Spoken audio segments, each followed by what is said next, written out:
किसी पार्टी से प्रत्याशी निर्दलीय। किन मुद्दों को लेकर आप चुनाव लड़ने जा रहे हैं? हम लोग जो मुद्दा लेके आ रहे हैं भैया, वो ग्राम नगर सबके लिए प्रॉब्लम है। जो 9 मुद्दे हम लोग लेके आ रहे हैं, 9 मुद्दे जो हैं वो धरातल से जुड़े हुए हैं और टेक्नोलॉजी से भी रिलेटेड हैं। तो जैसे हम एक पहला एग्जांपल देते हैं हमारे किसान भाइयों का। किसान भाई अभी भी क्या कर रहे हैं, उनके पास प्रॉब्लम क्या है और वो क्या काम करते हैं, उनको कहाँ कहाँ से और भी समस्याएं हैं, उन समस्याओं को निदान कर रहे हैं। पहला तो यही समझिए कि जो बेड़ा लगा हुआ है, पहले 15-20 साल पहले हमारे पास बेड़ा नहीं हुआ करता था, उन बेड़े को समाधान देना है पहले। तो जो पशुपालन है लेकिन उनका संचालन सही से नहीं हो रहा है, तो वो अगर संचालन सही से होगा तो ये बेड़े की समस्या ख़त्म हो जाएगी। वो लोग ट्रेडिशनल खेती कर रहे हैं, ट्रेडिशनल खेती को उनको क्या करना है, ट्रेडिशनल के साथ उनको टेक्नोलॉजी के साथ उनको इम्प्लीमेंट करके क्या करना है हमें, कि वो जिससे कि ज़्यादा आमदनी बढ़ा सकें। तो ऐसी कई सारी समस्याएं उनसे किसान से रिलेटेड जो है वो उस पर भी बात हो रही है, जिस पे हम लोग काम करेंगे। दूसरा, रोज़गार। अब आप समझ रहे हैं कि हम लोग रोज़गार के लिए कहाँ जाते हैं, बड़े बड़े शहरों में जाते हैं, लेकिन अगर ये नगर बन रहा है तो हम वहाँ रोज़गार भी पैदा करना है। अब रोज़गार कहाँ से पैदा होगा, सरकारी नौकरी तो भैया बहुत कम है। तो सरकारी नौकरी के अलावा हमारे पास म्यूनसिपैलिटी के अलावा भी हमारे पास बहुत सारी नौकरी हो सकती है, जैसे स्व सहायता ग्रुप, जिसको हम लोग इंग्लिश में बोलते हैं सेल्फ हेल्प ग्रुप। अब उसमें क्या होता है, बड़े बड़े हमारे साहूकार लोग हैं, बड़े बड़े जो हमारे बेचारे हैं, जो जैसे कुम्हार हुआ करते थे, या पटाखा बनाने वाले होते थे, या बीड़ी बनाने वाले होते थे, या अगरबत्ती बनाने वाले होते थे, या पापड़ बनाने वाले होते थे, जो घर घर में बनता था, उसी को हम लोग क्या करेंगे, थोड़ा कॉमर्शियल स्टेज पे ले आएंगे, जिससे कि रोज़गार का संचयन हो।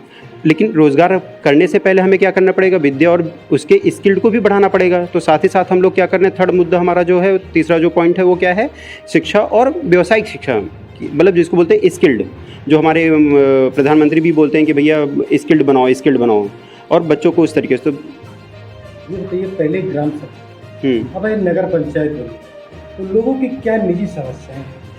अब समस्याएं, निजी समस्याएं तो देखा जाए तो सबकी अपनी अपनी समस्या आ जाएंगी, लेकिन कॉमन अगर देखा जाए तो मैंने आपको भी कुछ पॉइंट्स पे ही बताया भैया। किसान की अपनी प्रॉब्लम्स हैं, किसान फैमिली में जाइए तो उनकी अपनी प्रॉब्लम है। बच्चों से बात करेंगे तो उनकी अपनी प्रॉब्लम है, उनके पास खेल कूद का जगह नहीं है।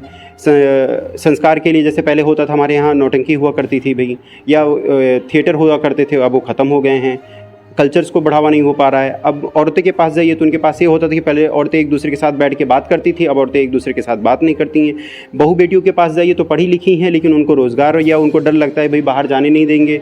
तो सबकी अपनी अपनी समस्या है। अगर चारों वर्ग को देखेंगे तो सबकी, वृद्धावस्था को देखिए तो उनके पास ये प्रॉब्लम है कि बच्चे बाहर चले गए हैं कमाने के लिए, और उनके पास अब कोई उनको हेल्प करने के लिए नहीं है। भाई उनको मान लीजिए दवा लाना है या दवा दिखाने जाना है तो कौन करेगा, फिर वो पड़ोसी को पूछते हैं। तो बहुत सारी समस्याएं हैं, उन समस्याओं का निदान किया जा रहा है। जैसे कि आपने सबको बताया, सही है सब कुछ। अगर हम बात करते चले चुनाव के मैदान में, जो है तमाम बड़े बड़े दिग्गज जो है इसमें आते हैं चुनावी मैदान में, और वोट मांगने के लिए जाते हैं, वहाँ पे वादे करके आते हैं, हम ये चीज़ करके दिखाएंगे, लेकिन कहीं ना कहीं उन लोगों का भी कुछ वादा जो है अधूरा हो जाता है। इसको लेकर आपका क्या कहना है? भैया देखिए, वो लोग बड़े पार्टी वाले हैं या छोटे पार्टी वाले, मैं उस पर कमेंट नहीं करना चाहता हूँ। उनके अपने अपने वादे होते हैं, लेकिन वादे पूरे होते नहीं हैं। अगर होते तो शायद निर्दलीय वालों को आने की ज़रूरत नहीं पड़ती।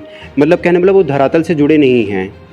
वो लोग कहाँ से जुड़े हैं, वो लोग अपने पार्टी के एजेंडा के ऊपर काम करते हैं, उनकी पार्टी जो बोलती है वो काम करते हैं। लेकिन हम लोग धरातल से जुड़े हुए हैं, किसान वर्ग से हैं, तो हमें पता है कि घर घर में कैसे क्या चीज़ होता है। उन समस्याओं को लोग पूरा नहीं कर पाते हैं, और वो जानते हुए भी पूरा नहीं करते हैं। अब यह उनकी स्वेच्छा है या उनकी अनुबद्धता है या उनकी प्रॉब्लम्स है, मुझे नहीं पता। लेकिन हम ये प्रॉमिस करते हैं अपनी नगरवासियों से कि अगर हम आते हैं तो हम इन चीज़ों को धरातल से ही, जो मतलब उसको बोलते हैं रूट कॉज जो है, उस पर हम लोग वर्कआउट करके बैठे हैं। तो जो उनकी समस्याओं को पूरा करेंगे हम लोग।